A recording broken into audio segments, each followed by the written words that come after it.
모습부터 떠오르게 되지만 그래도 이러한 모습은 경기 중에서만 내비칠 뿐 그 외에는 장난기 넘치고 유머러스한 면을 보여주기도 합니다.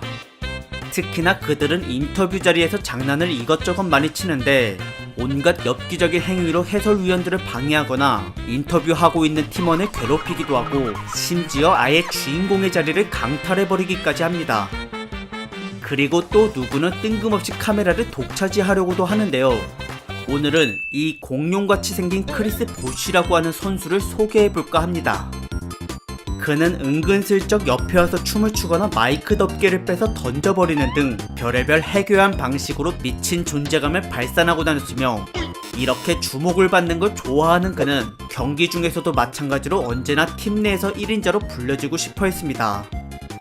한때 소시적에는 실력도 좋고 워낙 자존감이 높다 보니 자신을 스스로 팀의 중심이라고 치켜세운과 동시에 누군가를 보좌하는 역할에 대해서는 무조건 거부감을 표출하기도 했습니다.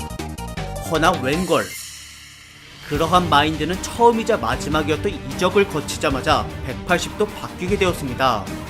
그는 1인자도 아니고 2인자도 아닌 제3인자의 길을 묵묵히 받아들였는데 대체 무슨 이유가 있었길래 그가 이렇게 희생을 감수하기로 하였는지, 그리고 그 대가로 자신이 원하던 것을 얻을 수 있게 될지에 대해 지금부터 한번 알아보도록 하겠습니다.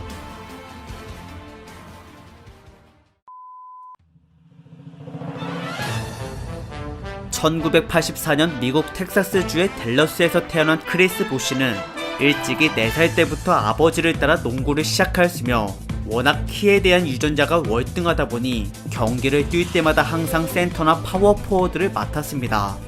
그리고 스포츠를 좋아하는 사람이라면 누구나 롤모델을 가지고 있듯이 그도 역시 자신과 비슷한 포지션에서 활동 중인 케빈 가넷이라고 하는 NBA 선수에게 빠져 있었는데, 당시 중학생이었던 보쉬는 매일매일 가넷의 다재다능한 플레이 스타일과 박력 있는 행동들을 따라하였고, 그 중에서도 특히나 우렁찬 함성은 나중에 본인의 트레이드 마크가 되기도 하였습니다.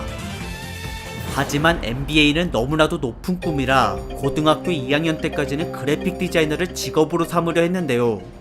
그러나 당시 16살이었던 그의 키는 무려 200cm를 넘은 상태였고, 하물며 이미 농구부에서 에이스를 차지했을 뿐만 아니라 전국구로 통할 실력을 갖췄기에 1년 뒤 3학년이 되자마자 그는 NBA를 목표로 하기 시작했습니다. 그 후 텍사스주의 수많은 학교들과의 리그 경쟁 속에서 준우승을 달성하였고, 더 나아가 학년 상관없이 전국 최고의 300명만 뽑히는 ABCD 캠프에도 참가하게 되었으며, 이곳에 찾아온 대학 스카우터들로부터 눈도장을 받기 위해 필사적으로 경기를 뛰었던 그는 첫 판부터 존재감을 빼앗기고 말았습니다. 자신보다 한 살이 어린 상대편 르브론 제임스에게 말이죠.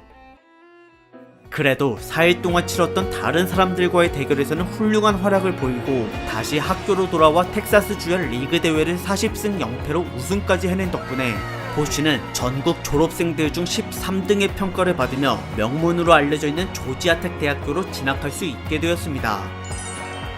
1학년임에도 불구하고 모든 경기에 주전으로 발탁된 그는 팀 내에서 가장 높은 평균 15.6득점을 기록하였는데요. 뿐만 아니라 9개 학교가 속해있는 지역구에서도 슈팅 성공률과 블락 개수를 모두 1등으로 달성하였고, 그 성과를 인정받아 시즌이 끝난 뒤 신인왕의 자리에 오르기까지 하였습니다. 그리고 나서 곧바로 뛰어들은 2003 NBA 드래프트에서는 58명 중 4번째로 지명을 받았으며, 이때 그를 뽑아준 팀은 연고지가 캐나다에 위치한 토론토 랩터스였습니다.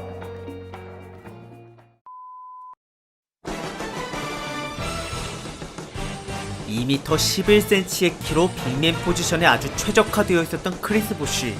하지만 정작 중요한 몸싸움은 체중이 95kg밖에 되질 않아서 꽤나 불리한 상태였는데요. 그래도 볼핸들링이 준수하고 날씬한 만큼 드리블 스피드가 빨랐기에 이를 가지고 힘에 대한 약점을 어느 정도는 커버할 수 있었습니다. 커리어를 시작한 지 14경기 만에 완전히 주전으로 탈바꿈한 보쉬는 역대 최고의 덩크왕이라고 불리는 빈스 카터와 함께 경기를 뛰면서 토론토 랩터스를 이끌어 나갔고, 이에 따라 그에게 거는 팬들의 기대 심리는 더욱더 커져만 갔습니다. 게다가 코치의 지시를 따라 식단을 소고기 위주로 바꾼 뒤로는 1년 만에 13kg를 찌워냈으며 이걸로 조금이나마 골밑에서의 경쟁력을 지닐 수 있게 되었습니다. 그리고 2년차 04-05 시즌 도중에 빈스 카터가 다른 팀으로 떠나자 그가 맡아왔던 에이스의 역할을 저절로 보쉬가 이어받았는데요. 3년차를 맞이하고 나서 수없이 주어지는 기회 아래 평균 22.5득점을 기록해낸 그는 커리어 처음으로 올스타의 영광을 달성해내기까지 하였습니다. 플레이 스타일은 일반 빅맨들과 조금 다른 편이었는데 보통은 골 밑에서 등을 쥐고 몸싸움을 하는 포스트업을 즐겨하지만 보쉬 같은 경우에는 반대로 상대를 정면으로 바라보고 플레이하는 걸 선호하였습니다. 몸무게가 적게 나가 파워는 부족할지 몰라도 운동 능력만큼은 동포지션 대비 매우 훌륭했기 때문에 항상 저돌적으로 돌파를 감행하여 득점을 창출하였고 그 과정에서 반칙들도 수많이 얻어냈습니다. 시도한 자유투의 개수만 하더라도 4년차였을 때 전체 선수들 중 6등 그리고 빅맨 중에서는 1등을 달성하였으며 그만큼 보쉬의 파고드는 능력은 리그에서 알아줄 정도였습니다. 더군다나 상대 입장에서는 이를 막겠다고 거리를 벌릴 수도 없는 노릇이었는데요. 왜냐면 드리블 뿐만 아니라 미드슛과 패스에 대한 시야까지 좋았기 때문에 보쉬에게 빈틈을 주었다가는 실점으로 연결될 가능성이 매우 컸습니다. 이 같은 활약으로 꾸준히 평균 22득점을 냈던 그는 밑바닥 순위권에서 헤매고 있던 토론토를 동부 3등으로 끌어올려냈고 그 다음 시즌에도 플레이오프 진출에 성공하였으며 이러한 활약을 인정받아 베이징 올림픽 때에는 미국 대표팀으로 차출되기까지 하였습니다. 그리고 금메달을 따고 돌아와서도 토론토의 핵심 공격수이자 리그 내 최상위권 빅맨이라는 사실은 여전히 변함이 없었는데요. 하지만 그럼에도 불구하고 자신을 뒷받쳐줄 조력자가 부족한 탓에 팀은 다시 밑바닥으로 가라앉게 되었고 누구보다도 열심히 뛰었지만 어쩔 수 없이 동기부여를 잃어버린 보쉬는 09-10 시즌을 마무리한 뒤 토론토를 떠나 마이애미 히트로 건너갔습니다. 그러고 나서 이곳의 에이스인 드웨인 웨이드와 함께 새로운 미래를 그려나가려고 했는데 그런데 때마침 NBA 넘버원 슈퍼스타 르브론 제임스도 마이애미로 이적했다는 깜짝 소식이 발표되었습니다.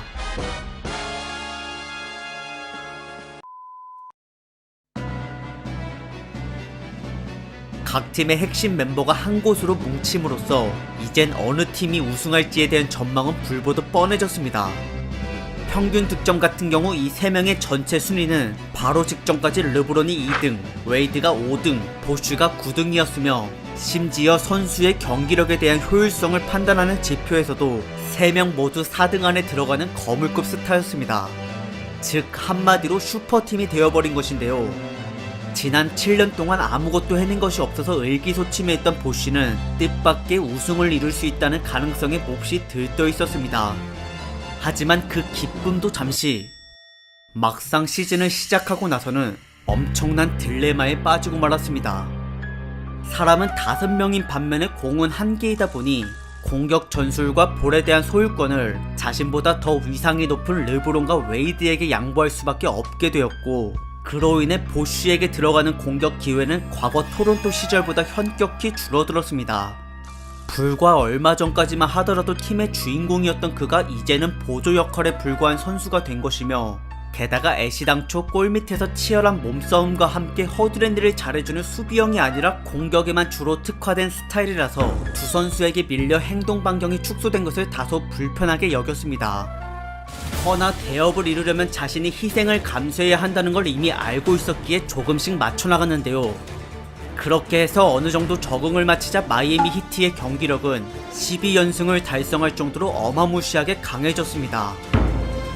그들은 골밑에 빅맨을 배치하는 전통적인 방식을 줄이고 모두가 넓게 퍼져서 돌파 공간을 만드는 거에 주력했으며 이걸 토대로 르브론과 웨이드가 상대 수비진을 수월하게 휘젓고 다녔습니다. 이것이 가능했던 데에는 무엇보다 보쉬의 훌륭한 미드슛 능력 덕분이었는데요.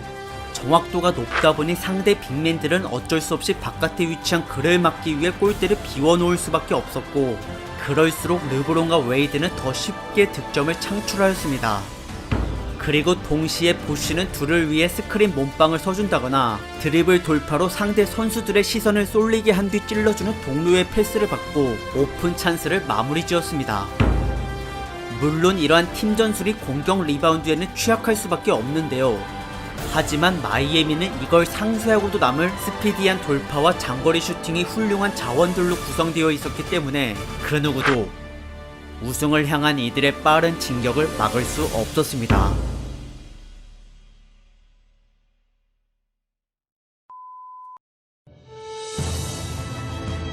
플레이오프에 돌입한 마이애미 히트. 첫 번째 라운드에서 만난 상대는 필라델피아였으며 여기서 보쉬는 평균 20득점에 가까운 활약과 르브론과 웨이드보다 높은 48%의 필드골로 5경기 만에 마이애미 히트의 2라운드 진출을 성공시켰습니다.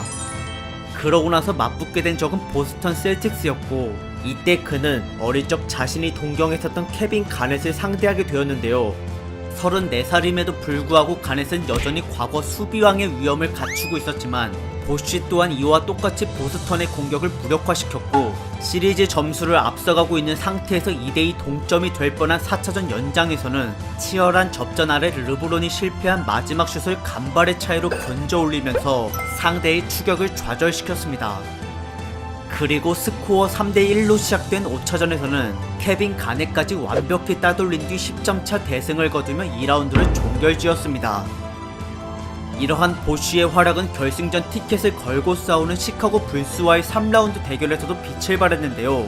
비록 1차전은 21점 차로 마이애미가 대패하긴 했지만 이날 그는 양팀 선수들 중 가장 높은 30득점을 꽂아 넣었고 그 다음 2차전을 이기고 나서 시리즈 동점을 만든 뒤에 맞이한 3차전에서는 상대 수비수들의 견제를 완전히 부셔버리며 자신의 주특기인 미들슛을 쉴 새 없이 퍼부었습니다.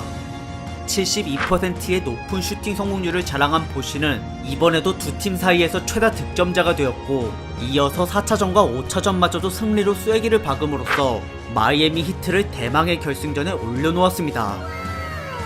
이때 반대편 서부 지역에서는 댈러스 매버릭스가 정상을 차지하고 이 자리에 도착하였는데요. 상대편 에이스는 바로 다름 아닌 덕 노비츠키였습니다. 그는 학다리 페이더웨이라고 불리는 독특한 무기를 가지고 있었는데 어려운 동작임에도 성공률이 높고 수비수 입장에서는 아무리 막으려 해도 손이 닿지 않아서 많은 사람들로부터 불가사의 기술이라는 평가를 받고 있었습니다. 그리고 하필 포지션이 파워포워드여서 그와 똑같은 보쉬는 1대1 대결에 대한 부담감을 느낄 수밖에 없었고 역시나 예상대로 1차전부터 노비츠키의 득점포는 전체 선수들 중 가장 높은 수치를 기록하였습니다. 하지만 다행히 르브론과 웨이드의 든든한 활약 덕분에 이날 두 팀의 치열한 접전은 마이애미의 승리로 끝이 났으며 덩달아 앞으로의 판도가 훨씬 더 유리해질 수 있는 소식까지 들려왔습니다. 그것은 노비츠키의 손가락 하나가 힘줄이 끊어졌다는 것. 그러나 애석하게도 그 손가락은 슛을 쏘는 오른손이 아니라 왼손이었으며 그래도 조금은 평정심이 흔들릴 만도 할 텐데 오히려 아무렇지 않게 보쉬의 수비를 가차없이 무력화시켜버린 그는 경기 종료 7분을 남겨둔 상태에서 14점 차의 열세를 극복한 뒤 마지막 위닝샷까지 장렬하였습니다. 이에 질세라 보쉬 또한 3차전을 위닝샷으로 마무리 지으면서 댈러스의 사기를 꺾었는데요. 게다가 이날 이후로 노비츠키가 고열 독감에 걸려준 덕분에 4차전 또한 사실상 승리한 거나 마찬가지가 되었습니다. 허나 놀랍게도 이 환자는 경기장에 나와 혓바닥을 내밀며 마이애미의 수비진을 농락하였고 이에 아무런 저항도 하지 못하고 패배해버린 크리스 보쉬는 그 다음 5차전과 6차전에서도 노비츠키의 공격에 속수무책 당하면서 르브론과 웨이드와 함께 침몰하고 말았습니다.